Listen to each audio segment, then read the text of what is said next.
our study in Philippians. Today we actually begin chapter 3.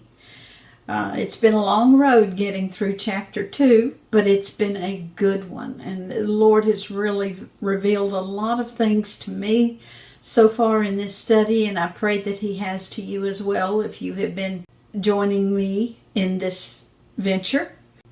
So today we begin with verse 1 of chapter 3 of the book of Philippians. Remember that this is a letter.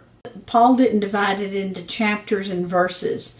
And so we have to maintain the continuity by looking at what has come before and sometimes even what is going to come later on. The idea that begins in Philippians 3 actually started back in chapter 2. But Philippians 3:1 says, "Further, my brothers and sisters, rejoice in the Lord. It is no trouble for me to write the same things to you again, and it is a safeguard for you." So by saying further, he's continuing the idea, and as we saw in the end of chapter 2, Paul was sending Epaphroditus back to them.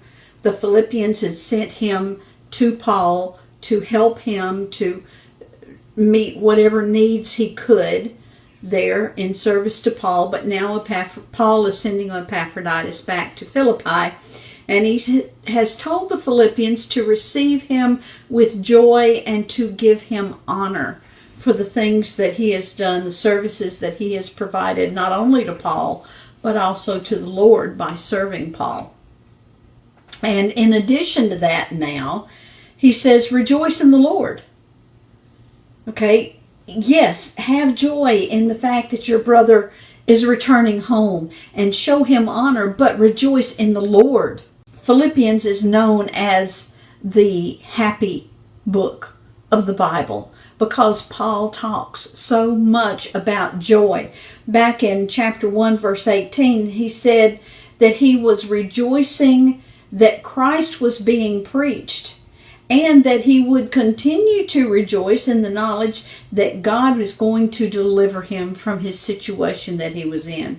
In chapter 2, verse 17, he says that even if he's being poured out as an offering on the sacrifice of their labors, so even though Paul was suffering things as a sacrifice to the Lord, he still was rejoicing. And in the very next verse, he says, and you should rejoice with me. Okay, so I'm chained up in prison, but that's okay, because the gospel is being preached, and we need to rejoice in the Lord and in the things that are being accomplished for His kingdom. So I'm rejoicing, and I'm chained up in prison. You should rejoice too, because God's work is being done. And then here in chapter 3, he tells them to rejoice in the Lord as well as in the personal things that are going on in their lives. And then, of course, we know chapter 4, verse 4 very well, where Paul says, rejoice in the Lord always. And again, I say rejoice. So this is the happy book. Joy, joy, joy, rejoice. And he says, I don't mind telling you this over and over again. It's no trouble for me to write this again. And it is a safeguard for you. Now, what does he mean by that? Well, how was rejoicing in the Lord, or telling them to rejoice in the Lord, how is that a safeguard for them? Well, first of all, when we rejoice in the Lord, our focus is on the Lord. The times when we are feeling sad and lonely and depressed and frustrated, it's because we're looking at the problems.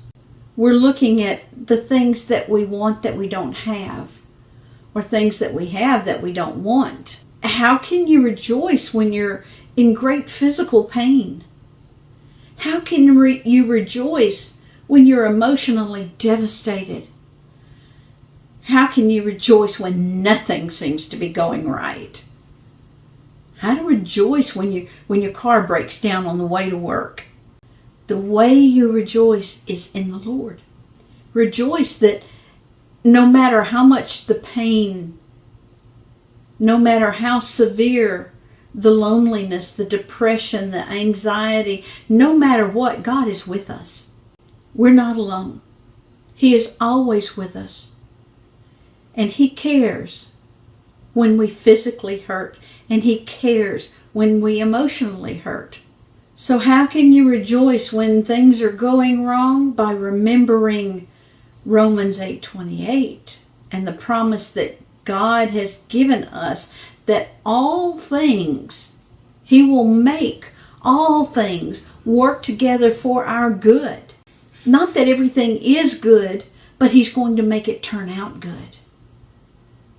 All things work together for our good. So when everything seems to be going right, remember God has a plan and a purpose, and He's going to make this good in your life as long as you hold on to Him and keep your focus on Him and continue to rejoice in Him. Well, what about when your car breaks down on the way to work? That's frustrating. It could be. It could be aggravating. It could instill fear with the danger of it being broken down, with the frustration of the potential expenses involved, with possibly being in trouble at work. How can you rejoice in something like that? By remembering that God is our protection and our shield. It may be that the car broke down to keep us from being in a 15-car pile up and dying, or worse, being permanently paralyzed from the neck down. We don't know what would be happening to us if God were not with us. I personally, not long ago, experienced trouble with my car, which brought this example to mind. It broke down on the way to church after having broken down the night before. And it led to some very positive things, not only in my life, but in the lives of several other people around me who were involved in helping me and being a part of what was taking place. There were so many blessings, but the biggest blessing was in seeing how God was working through something bad to bring about good and to bring about glory and honor to Him. So there's always something that we can rejoice in. Recently had a thought about the saying, every cloud has a silver lining. And the times of trouble and loneliness and frustration and problems in our lives are like clouds that make it hard to see the sun. But that silver lining is the light shining behind and around the cloud. So when we see a cloud with a silver lining, you look at the lining and recognize that that is the light that is still shining through and around the cloud.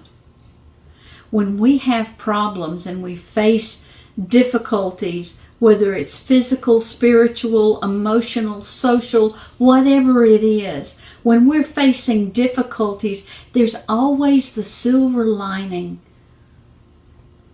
that God is still present. God is still shining His light into our lives. We just have to look.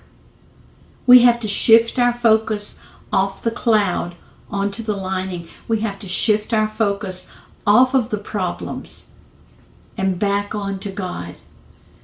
And when we do that, and this reminder that Paul is giving us, as he was giving it to the Philippians, to rejoice in the Lord. And that rejoicing in the Lord is a safeguard for us. It helps to keep us safe because it helps to keep our focus on God. And as we keep our focus on God and rejoice in Him, it takes our focus off of everything else that's unimportant. Am I saying that grief after a terrible loss is unimportant? No. But losing someone who is dear to us is not as important as the love of God that will bring us through the heartache into eternal joy. And that's difficult to hear when your emotions are raw because of the loss. But it's truth. It's comforting truth. It's loving truth that God is with us. He's not going to allow us to have more than what we can bear, than what we can survive, than what we can victoriously overcome by His power and His presence living in us. So rejoice in the Lord. No matter what comes, rejoice in the Lord. Be comforted in times of trouble. And remember that as long as we're rejoicing, that we are protected from the things that Satan would plant into our lives. How can we be depressed when we're rejoicing in the Lord? How can we feel lonely when we're rejoicing in the Lord? How can we feel frustrated with life when we're rejoicing in the Lord? Joy in the Lord is a safeguard. It's a protection. It's a shield that helps keep away all of the negative things that Satan wants to dump into our hearts and into our lives. So we'll be discussing joy again as we hit the next verse that comes up in chapter 4. We'll be coming back to this idea of joy. But right now, rejoice in the Lord. It is a safeguard for you. So how do you rejoice when times are difficult? You make sure that you're rejoicing when the times are good. And you keep on to that joy. You keep hold of that joy. You keep on rejoicing in the face of the difficulties and the emotions and the struggles. It's easier to rejoice through the hard times if you're rejoicing in the good times, because that joy will carry you into the difficult times and help bring you back out of it again, victorious, joyful, filled with the glory and the wonder of the presence of God. Whatever kind of day you seem to be having today, if you are a child of God, you have so much to rejoice about. If you're having a good day, rejoice, but not just in the fact that you're having a good day. Rejoice in the Lord that you're having a good day. If you're having a difficult day, rejoice in the Lord, because He has promised you the victory. He has promised that you will overcome, because He has already won the battle. And faith is the victory that overcomes the world. You hold on to that faith and you rejoice in the Lord and in the promises that He has made for you, and the day will be better. Guaranteed. Guaranteed. Your whole perspective will change when you rejoice in the Lord, and everything will seem less weighty. Everything will be easier to deal with. Everything will be less burdensome. Rejoice in the Lord. Rejoice in the Lord. And let that joy be a safeguard to you and to all those around you. Because like a sneeze or a yawn or a smile, these are all contagious and other people will pick up on them. Your joy in the Lord will be contagious and will bless those around you. And they in turn will bless you back. God's promise on that. So rejoice in the Lord today. No matter what comes, no matter what comes, rejoice in the Lord.